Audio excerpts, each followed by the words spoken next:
Tidak ada yang benar-benar tidur nyenyak pada malam Jumat Kliwon. Setidaknya, begitu kata orang-orang tua di kampungku. Mereka percaya bahwa malam itu bukanlah malam biasa. Itu adalah waktu ketika batas antara dunia manusia dan dunia makhluk halus menjadi tipis. Seperti kain tua yang mulai sobek. Dan di antara semua cerita yang diwariskan turun-temurun, tidak ada yang lebih dibisikkan daripada kisah tentang Karto, leluhurku sendiri. Kisah tentang pesugihan siluman babi. Kisah yang tak pernah selesai, hanya sebagai dongeng, karena meninggalkan jejak yang sangat nyata. Leluhurku, Karto, dulu hanyalah seorang pria biasa. Tidak kaya, tidak miskin, tidak memiliki sesuatu yang menonjol dari hidupnya. Ia hanyalah seorang duda, tanpa anak, yang tinggal sendirian di sebuah rumah kayu tua dekat pinggir hutan. Namun sesuatu dalam dirinya selalu tampak kosong. Seolah ia kehilangan sesuatu yang tidak pernah ia miliki. Kesepian adalah temannya. Sunyi adalah istrinya. Dan malam adalah candu yang terus memanggilnya. Konon, di masa mudanya, ia pernah mencari cara untuk memperbaiki hidup. Ia ingin hidupnya penuh, ingin rumahnya terisi suara, ingin jiwanya tidak terasa hampa. Tapi tidak ada wanita yang bisa ia ikat dalam pernikahan. Selalu saja ada yang membuat mereka pergi. Entah keluarganya, entah firasat buruk, entah ketakutan yang tidak dapat dijelaskan. Hingga akhirnya, Karto memilih jalan yang lain. Sebuah jalan yang bahkan orang-orang kampung takut untuk membicarakannya secara terang-terangan. Pesugihan siluman babi. Namun pesugihan ini berbeda dari apa yang orang-orang kenal. Tidak ada ritual berubah wujud menjadi babi. Tidak ada pencurian harta. Tidak ada persembahan darah. Pesugihan ini jauh lebih tua, lebih halus, dan lebih mematikan. Dalam pesugihan ini, siluman babi akan menjelma menjadi wanita yang sangat cantik. Setiap malam Jumat Kliwon, ia akan datang, mengetuk pintu rumah Karto, dan duduk di sisi ranjangnya menemani hingga pagi. Tapi ada satu aturan. Karto tidak boleh menyentuhnya. Tidak boleh terjerat nafsu. Tidak boleh melakukan hubungan badan. Jika ia melanggar, meski hanya sekali, maka ia akan diambil, dibawa ke alam gaib siluman itu. Di dunia nyata, orang akan menganggap ia meninggal. Padahal ia hidup. Hanya saja, bukan untuk dunia manusia lagi. Malam itu, seperti malam Jumat Kliwon lainnya, angin turun dengan aroma tanah basah yang mengerikan. Wiryo, saudara sepupu Karto, sedang duduk di beranda ketika Karto datang dengan wajah murung, memeluk jaket tua yang ia pakai, seolah sedang menahan dingin yang tidak dapat dilihat. "Ria, aku tidak enak hati," kata Karto. Wiryo menyalakan lampu minyak. Cahaya kuning bergoyang, memantulkan bayangan Karto yang tampak lebih pucat dari biasanya. "Ada apa lagi tuh? Kau terlihat seperti dikejar sesuatu." "Tidak, bukan dikejar." Karto menarik napas panjang. "Hanya saja, aku merasa waktuku dekat." Wiryo menatap lama. Ia sudah lama tahu tentang pesugihan yang diikuti saudaranya itu. Berkali-kali ia menasihati Karto, berkali-kali pula Karto menolak. "Berhentilah tuh," bisik Wiryo. "Tinggalkan semua itu. Tidak ada gunanya mempertahankan sesuatu yang tidak benar." Karto tersenyum kecil. Kadang, tak semua orang bisa kembali dari jalan yang sudah ia pilih. Itu adalah kalimat yang membuat Wiryo merinding. Seolah Karto sudah menyerah dari awal. Mereka berbicara lama, membahas hidup, kematian, rasa sepi yang tidak pernah mau pergi. Wiryo bisa merasakan sesuatu yang mengikutinya. Malam itu sesuatu yang tidak terlihat, namun terasa menekan udara. Saat Karto hendak pulang, Wiryo memegang bahunya kuat-kuat. "Tuh, kau dengar aku. Ini malam Jumat Kliwon. Kau tahu apa artinya?" Karto tidak menjawab. Ia hanya menatap jalan gelap menuju rumahnya, seperti seseorang yang sedang melihat jurang yang siap menelannya. "Kau harus kuat," kata Wiryo lagi. "Jangan tergoda." Karto tidak menjawab. Ia hanya berjalan pulang, dan bayangannya cepat hilang dalam gelap. Rumah Karto sunyi. Ketika ia tiba, lampu minyak sudah ia siapkan, digantung tepat di depan ranjangnya. jendela tertutup, tapi angin malam tetap masuk melalui sela-sela kayu tua. Sebelum ia sempat duduk, ada 3 ketukan di pintu. Tok, tok, tok. Ketukan itu tidak seperti manusia, tidak terlalu keras, tidak terlalu lemah. Lebih seperti ketukan yang tidak membutuhkan izin untuk masuk. Karto menelan ludah. Perlahan, ia membuka pintu. Di sana, berdiri seorang wanita muda yang wajahnya bagaikan ukiran lembut malam. Cantik, terlalu cantik untuk manusia. Bibirnya merah basah, rambutnya panjang menjuntai seperti kabut hitam. Dan matanya mengilap dengan kilau yang tidak berasal dari dunia ini. "Selamat malam, Karto," katanya dengan suara yang terdengar seperti mendesis lembut. Karto mempersilakannya masuk. Gadis itu melangkah pelan. Namun setiap langkahnya meninggalkan jejak embun di lantai kayu. Ia duduk di tepi ranjang, menatap Karto dengan senyum yang tidak bisa dibaca.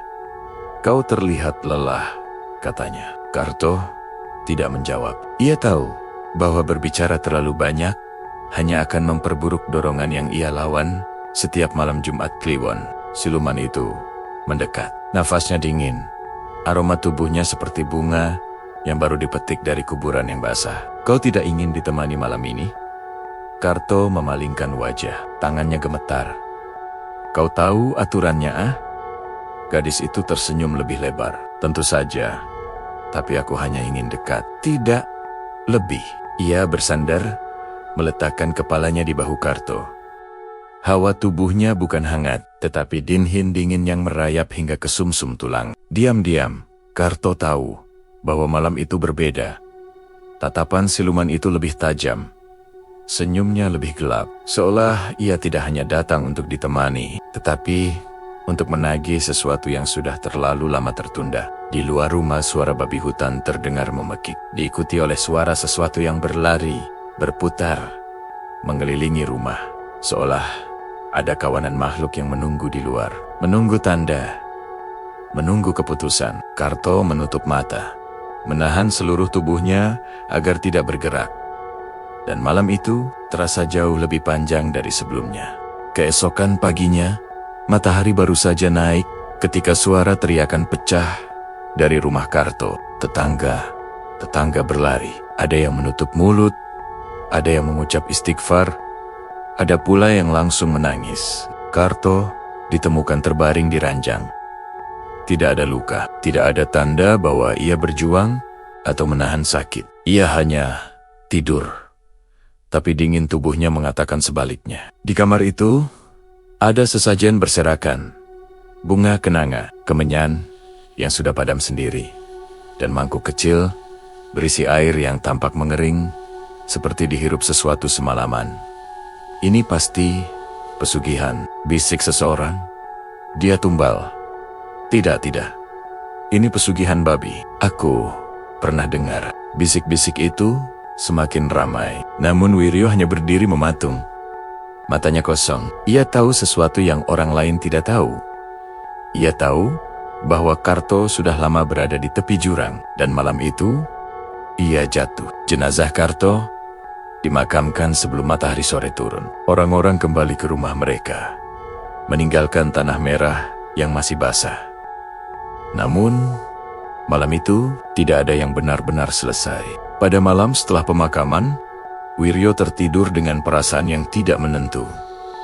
Dadanya berat, pikirannya kacau, dan saat itulah mimpi itu datang. Ia melihat Karto berdiri di tengah kegelapan. Wajahnya pucat, tubuhnya tampak kurus, seperti telah tersedot tenaganya. Pakaiannya lusuh, seperti telah dipakai selama berhari-hari tanpa dilepas. Wiryo mencoba mendekat. Karto menatapnya dengan mata cekung yang penuh ketakutan. "Ria," suaranya pecah, tak berdaya. "Tolong aku." Wiryo hendak meraih tangannya, tapi tiba-tiba tubuh Karto ditarik oleh sesuatu ke belakang, sesuatu yang hitam, besar, dan bersuara seperti campuran geraman babi dengan erangan makhluk kelaparan. "Karto!" Wiryo berlari, tetapi kakinya seolah tertancap di tanah mimpi. Tubuh Karto terseret masuk ke dalam kegelapan yang berdenyut. Lalu, azan subuh terdengar, membelah mimpi itu, dan Wiryo terbangun dengan tubuh berkeringat dingin. Ia tahu itu bukan mimpi biasa. Ia tahu Karto benar-benar memanggilnya dari tempat yang bukan milik manusia. Dan mimpi itu baru permulaan. Setelah mimpi itu, Wiryo duduk di ranjang dengan napas tersengal. Tubuhnya berkeringat dingin, namun kamar terasa menggigil, seperti baru saja dibuka pintunya ke angin makam. Matahari belum sepenuhnya terbit, tetapi kamar itu tidak bersinar seperti biasanya. Sudut-sudutnya tampak lebih gelap, seolah ada sesuatu yang menunggu di sana. Wiryo masih bisa mendengar gema suara Karto dalam kepalanya.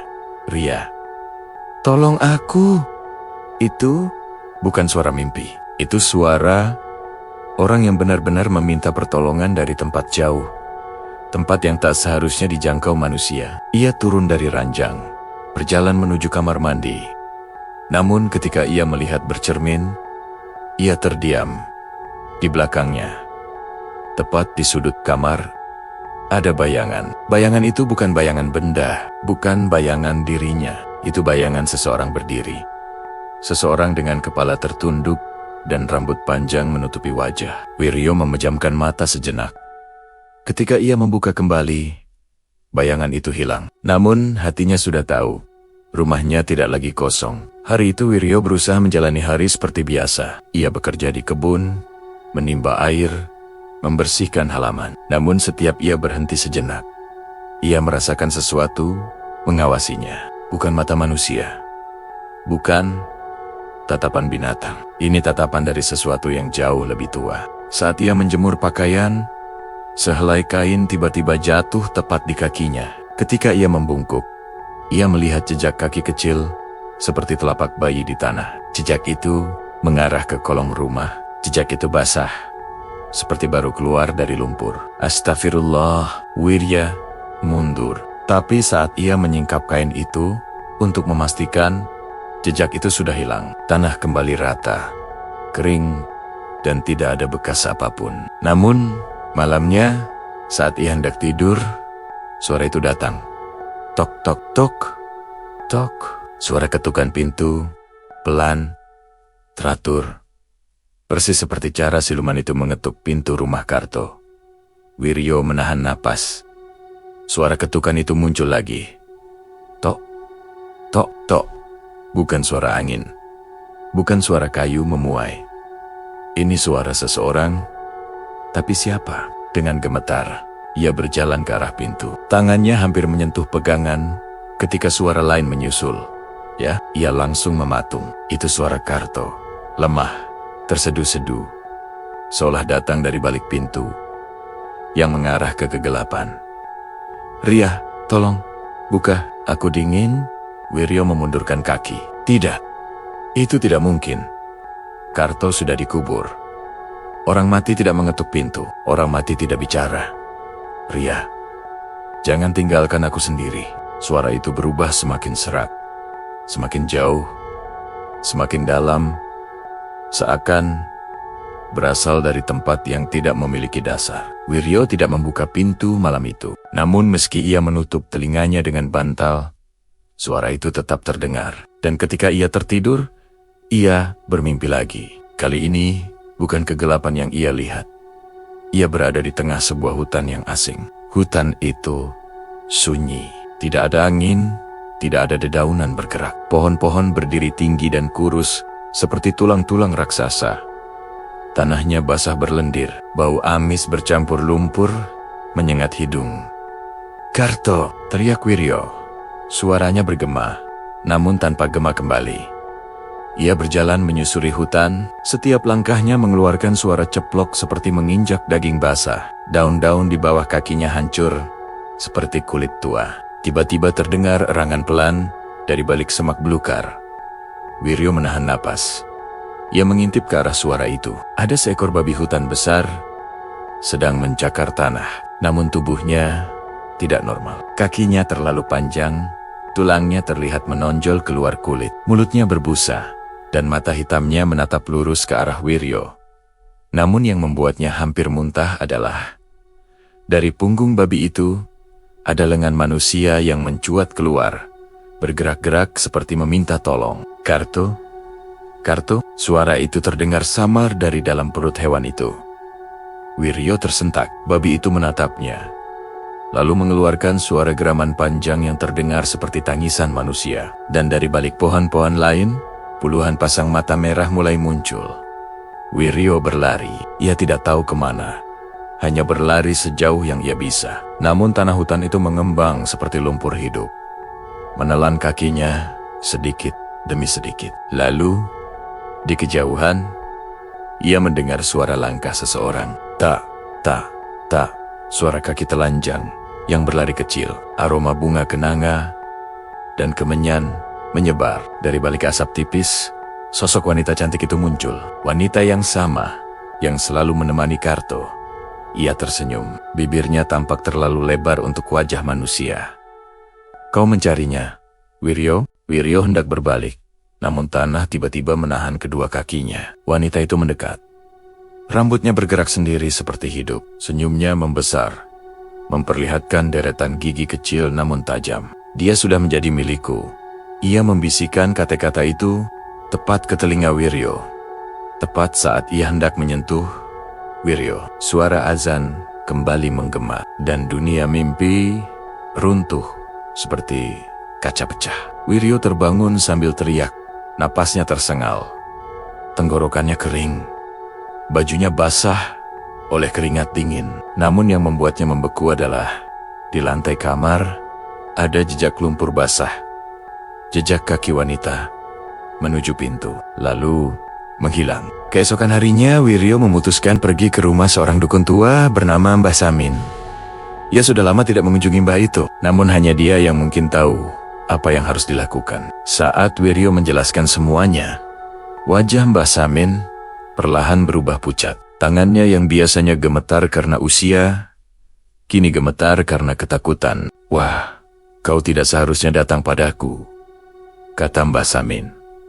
Kenapa, Mbah? Karto. Dia minta tolong dalam mimpi. Mbah Samin menampar meja. Dan itu masalahnya. Wiryo terkesiap. Mbah Samin mendekat. Matanya menatap tajam. Kalau orang mati datang dalam mimpi dan minta tolong, itu artinya Ronia tidak diterima bumi. Wiryo menelan ludah.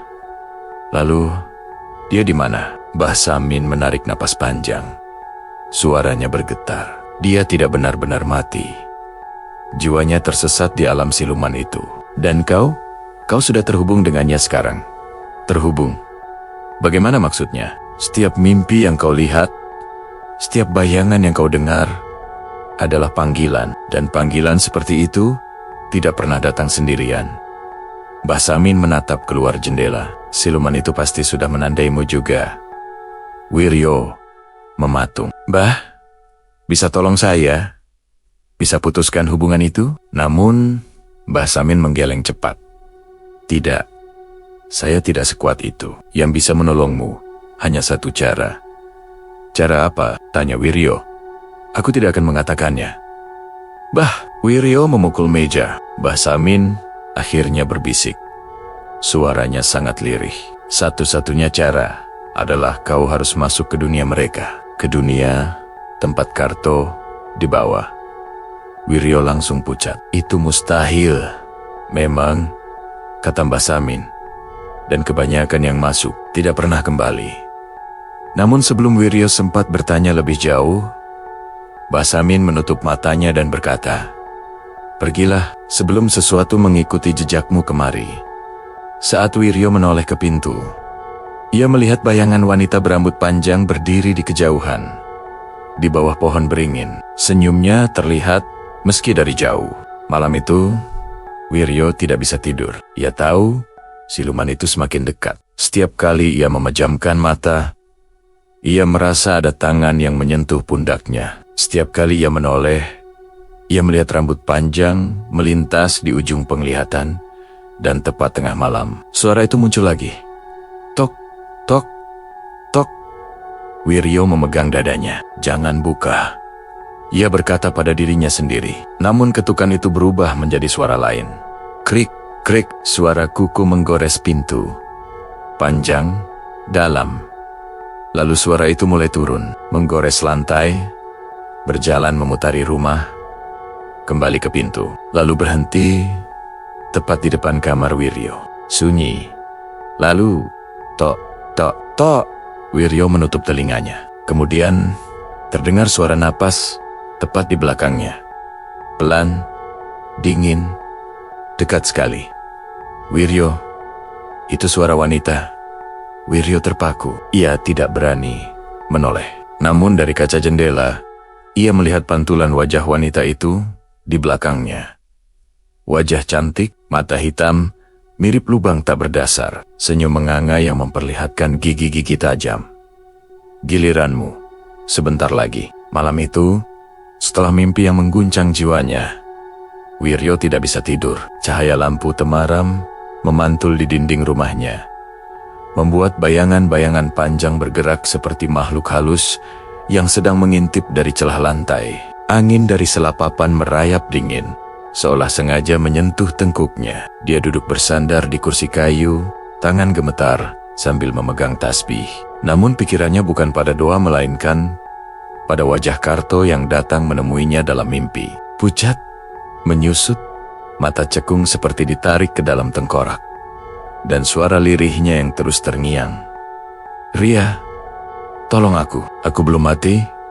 Wiryo menarik napas panjang. Setiap bulu kuduknya berdiri. Suara ayam jantan jauh di ujung kampung baru saja berkokok ketika terdengar ketukan pelan di dinding rumahnya. Tok, tok, tok. Bukan di pintu, bukan jendela, tapi di dinding, seolah sesuatu mengetuk dari luar rumah pada bagian papan yang paling rapuh. Wiryo terdiam. Ketukan itu kembali. Tok, tok, tok. Kali ini seperti lebih sabar, tapi lebih mendesak. Ia berdiri perlahan, menelan ludah, lalu berjalan ke arah dinding itu. Siapa? Siapa di luar? Tanyanya dengan suara yang ia sendiri hampir tidak kenali. Tidak ada jawaban, hanya suara napas yang pelan. Tidak seperti manusia, lebih seperti dengusan, rendah, berat dan basah. Wiryo mundur satu langkah, lalu tiba-tiba brak, sesuatu menghantam dinding dari luar. Papan itu bergetar hebat, seolah ada binatang besar membentur dengan tubuh penuh amarah. Wiryo terjatuh ke belakang. Jantungnya seperti disobek dari dalam. Suara dengusan itu berubah menjadi desis panjang. Disusul suara kuku banyak kuku menggores papan kayu rumahnya. Krek, krek, krek. Seolah makhluk itu mencoba mengoyak masuk. Wiryo berlari ke kamar, mengambil minyak tanah, menyiramkannya ke obor kecil yang ia simpan untuk keadaan darurat. Nyala obor menari liar, mengusir gelap yang seperti mengintai dari setiap sudut. Namun, tidak ada lagi suara. Tidak ada lagi ketukan. Hanya keheningan yang terlalu sunyi, seperti dunia menahan napas. Wiryo menelan ludah lagi. Ia sadar sesuatu, makhluk itu tahu. Makhluk itu merasa terusik. Akan ada yang datang menjemputnya, atau memperingatkannya. Dan ia paham satu hal. Mimpi itu bukan sekadar mimpi. Karto sedang mencoba keluar dari sesuatu yang jauh lebih gelap. Menjelang siang, saat matahari berdiri tegak, dua orang tetangga datang ke rumah Wiryo.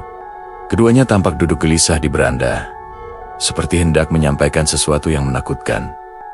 "Ria, kami perlu bicara." Wiryo mempersilakan mereka masuk. Tetangga pertama, Sarman, berbadan kurus, suaranya lirih. "Semalam, ada yang lihat bayangan di rumah Karto?" Wiryo memicingkan mata. "Bayangan apa?" Tetangga kedua, Leman, menjawab dengan suara lebih rendah, seolah takut didengar. "Bukan bayangan manusia, Ria. Badannya besar, tapi dia berdiri di depan pintu rumah Karto, seperti sedang menunggu seseorang." Wiryo merasakan punggungnya kembali merinding. "Kenapa kalian tidak mengusirnya?" Sarman menjawab. "Karena bayangan itu menggantung di udara, Ria, tidak menjejak tanah." Dan matanya merah. Wiryo memegangi kepalanya. Tekanan batin yang ia tahan sejak kemarin pecah kembali. Sarman melanjutkan. "Ketika kami mendekat, jendela rumah Karto tiba-tiba terbuka sendiri. Lalu ada suara perempuan tertawa. Wiryo langsung teringat suara tawa dalam cerita lama yang pernah Karto ceritakan padanya bertahun-tahun lalu. Tawa seorang gadis yang katanya cantik, tapi hanya bila kau tidak melihat apa yang ada di balik wajahnya. Ia menarik napas berat. Ini bukan sekadar pesugihan biasa, gumamnya. Keduanya mengangguk samar seolah takut mengucapkan apa yang sebenarnya sudah mereka pikirkan. Ria, kami menduga Karto belum pergi. Meski ketakutan, Wiryo memutuskan untuk tidur di rumah Karto malam itu. Dia ingin membuktikan sesuatu. Atau mungkin lebih tepatnya, dia ingin mendengar sendiri jika Karto benar-benar masih menunggu pertolongan. Tetangga tidak ada yang berani menemani. Rumah itu gelap, lembab, dan dingin. Bau bunga Kamboja bercampur dengan sisa asap kemenyan masih menggantung tipis di udara. Wiryo menyalakan lampu sentir. Cahaya kuningnya bergetar, seolah pun takut berada di rumah itu. Ranjang tempat Karto ditemukan terbaring masih sama. Rapi, dingin, dan kosong. Wiryo duduk di kursi dekat pintu kamar. Obor kecil di sampingnya sebagai satu-satunya teman. Jam menunjukkan pukul 12 malam. Ketika angin tiba-tiba berhenti sama sekali. Tidak ada suara jangkrik. Tidak ada daun berdesir. Tidak ada kehidupan. Lalu terdengar langkah. Pelan, tertatih. Seperti seseorang menyeret kakinya. Langkah itu datang dari arah luar kamar, lalu mendekat. Tap, tap, tap. Wiryo mematung. Ia mencoba memanggil, tapi tenggorokannya seakan terkunci. Langkah itu berhenti, tepat di depan pintu kamar. Cahaya lampu senter menunjukkan sebuah bayangan panjang di lantai. Bayangan tubuh seseorang yang sangat kurus, lalu terdengar suara itu. Suara yang membuat jantung Wiryo serasa ditarik keluar dari tubuhnya. Ria, tolong aku. Aku tidak bisa pulang. Dia sudah tandai aku. Suara itu, suara Karto, tapi bukan seperti Karto yang ia kenal. Suara itu lemah, serak, seperti berasal dari tenggorokan yang terlalu lama berteriak di tempat tanpa cahaya. Wiryo memberanikan diri berdiri. Karto, itu kamu? Tidak ada jawaban. Hanya suara langkah yang kini bergerak lebih dekat, dan lebih berat. Seolah ada banyak kaki yang berjalan bersamaan menuju pintu. Cahaya lampu senter goyang. Siakan, takut. Wiryo menelan ludah dan berkata, tunjukkan dirimu, Karto. Aku di sini. Hening sekejap. Lalu, pintu kamar bergerak. Pelan, sangat pelan. Krek, krek. Dan dari celah pintu yang terbuka itu, Wiryo melihat sesuatu yang membuat seluruh tubuhnya membeku. Sebuah tanggan kurus, panjang, dengan kuku hitam, seperti kuku hewan, mencengkeram tepian pintu. Lalu bagian wajah muncul. Tapi, bukan wajah manusia. Itu muka Karto tapi menipis, memanjang, dengan mata yang tenggelam terlalu dalam, dan daging pipi yang seperti ditarik ke arah bawah oleh sesuatu yang tidak terlihat. Namun yang paling menakutkan adalah, di belakang wajah Karto berdiri sosok perempuan berambut panjang, wajahnya tertutup rambut basah, dan tubuhnya menggembung seperti tubuh babi hutan. Aroma busuk dan amis langsung memenuhi ruangan. Sosok perempuan itu membungkuk, mendekat ke pintu, lalu berbisik dengan suara yang terlalu dekat, terlalu dingin, terlalu bukan manusia. Dia milikku. Jangan campuri. Lampu senter padam seketika. Hilap total. Lalu terdengar teriakan Wiryo panjang, membelah malam, dan seketika hilang seperti disedot ke ruang hampa. Rumah Karto kembali sunyi. Hanya bau amis yang tertinggal, dan dari kegelapan terdengar sayup-sayup suara. Tanda sudah berpindah. Pagi menjelang dengan lambat. Seolah matahari pun enggan menembus kabut pekat yang menggantung di atas desa. Udara terasa berat, seperti dipenuhi sesuatu yang tidak kasat mata. Burung-burung tidak berkicau, bahkan ayam-ayam kampung tidak berkokok seperti biasa. Warga mulai menyadari sesuatu. Wiryo tidak terlihat sejak malam tadi. Beberapa tetangga mencoba memanggilnya dari luar rumah, namun tidak ada jawaban. Akhirnya, 4 orang laki-laki memberanikan diri mendekati rumah Karto. Rumah yang semalam dilihat banyak orang diselimuti bayangan hitam. Pintu rumah itu sedikit terbuka, seolah sengaja mengundang. Siapa yang buka? Bisik salah satu warga. Yang lain hanya geleng. Ada ketakutan yang menular lewat tatapan mereka. Mereka mendorong pintu dengan sangat perlahan. Krit, suara engsel tua mengerang, menyentuh telinga seperti rintihan. Begitu pintu terbuka penuh, bau amis dan busuk langsung menyambar hidung mereka. Bau berat seperti bangkai yang sudah berhari-hari membusuk dalam kepanasan. Rumah itu tampak lebih gelap daripada hari sebelumnya. Cahaya matahari seperti tidak mau masuk. Tepat di tengah ruangan, lantai kayu menggembung. Seperti ada sesuatu yang berdenyut di bawahnya. Lantainya, kenapa begini? Kayak napas. Jangan sentuh. Namun salah satu dari mereka, Jono, nekat mendekat dan menekankan ujung sandal ke lantai itu. Lantai kayu yang ia sentuh bergerak, mengerut, lalu mengembang lagi. Ya Tuhan, pekik Jono mundur, terbirit-birit. Tepat setelah itu, terdengar sesuatu dari kamar Karto. Tok, tok, tok. 3 ketukan, pelan, berirama, dan terdengar sangat sadar. Wiryo, panggil seorang warga. Tidak ada jawaban. Ketukan itu berulang, lebih keras. Tok, tok, tok. Seolah ada yang memanggil siapapun yang berani membuka pintu itu. Tanpa ada yang menyentuh, pintu kamar Karto berderit dan terbuka perlahan. Cahaya gelap dari dalam kamar meluber seperti kabut hitam. Bukan bayangan, bukan asap, tapi kegelapan yang memiliki bentuk. Dari dalam kamar, terdengar suara yang membuat lutut para warga hampir tak mampu menopang tubuh. Jangan masuk, dia belum pergi. Itu suara Wiryo, tapi suaranya terdistorsi. Seperti ada 2 suara yang berbicara, bersamaan suaranya sendiri, dan suara lain yang lebih rendah, lebih berat, lebih hewani. Warga yang paling tua, Mbah Wano, maju 1 langkah. Ria, kamu di mana? Hening. Lalu, dari dalam kamar, sesuatu melangkah keluar. Bukan manusia, bukan sepenuhnya. Itu Wiryo. Tapi tubuhnya membungkuk seperti menahan beban besar.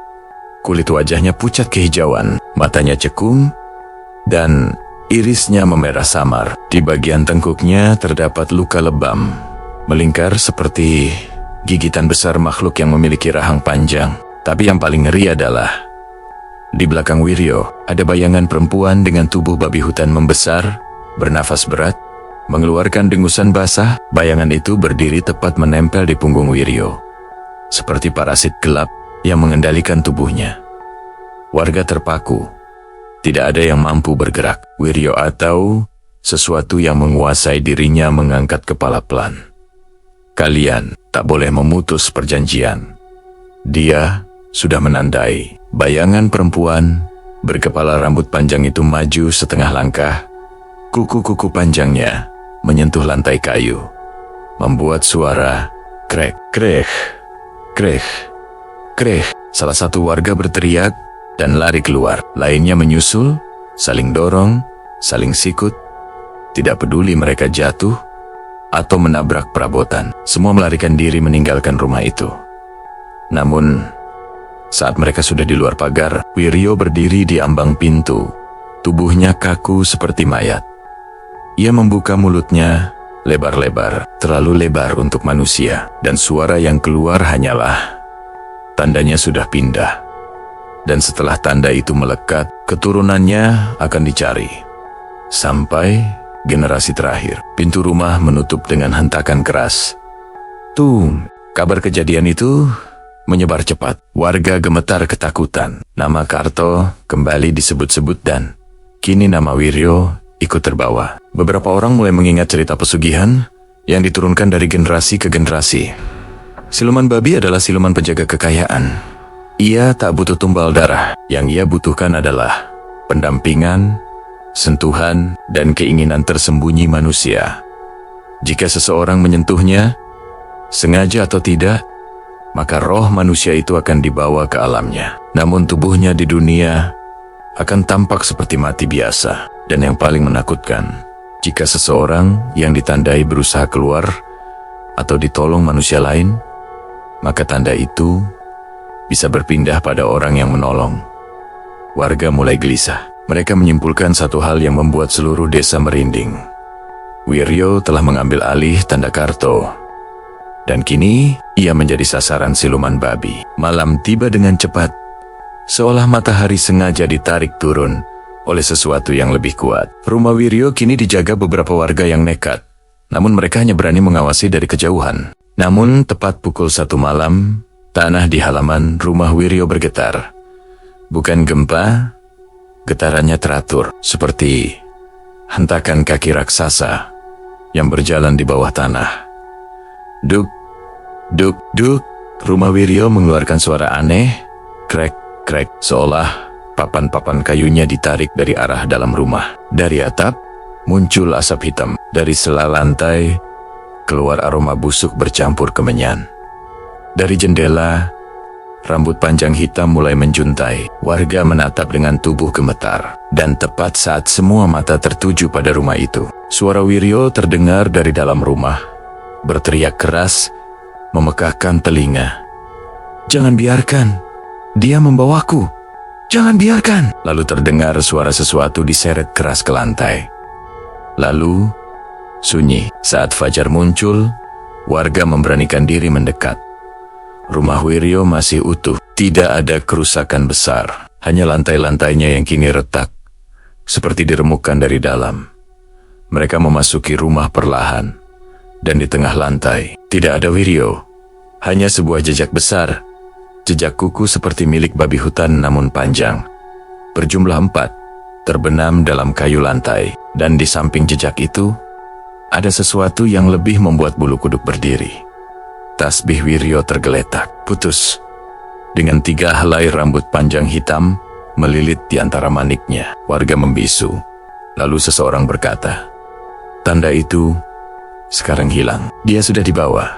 Suara seretan yang semalam terdengar. Suara yang menghilangkan Wiryo dari dunia manusia.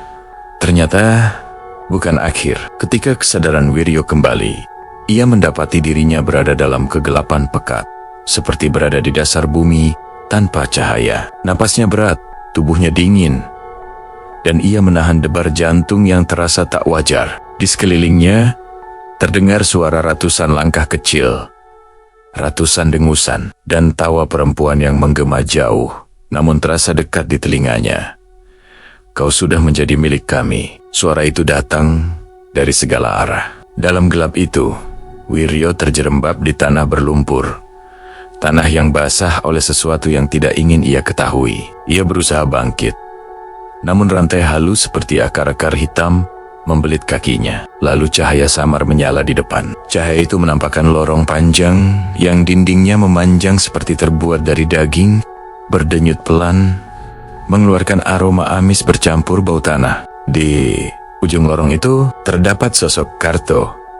Wajah saudaranya itu pucat, tubuhnya kurus kering, dan mata kosong menatap jauh. Namun ketika melihat Wiryo, ia membuka mulut, dan dari bibirnya mengalir suara lirih, "Ria, kau tak seharusnya kesini." Wiryo berusaha meraih tangan Karto, tapi bayangan hitam jatuh seperti tirai dari langit-langit lorong. Suara perempuan itu kembali, lebih jelas, lebih menusuk tulang.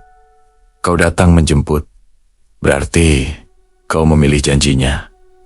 Tetaplah di sini. Temani dia." Bayangan besar itu perlahan tampak.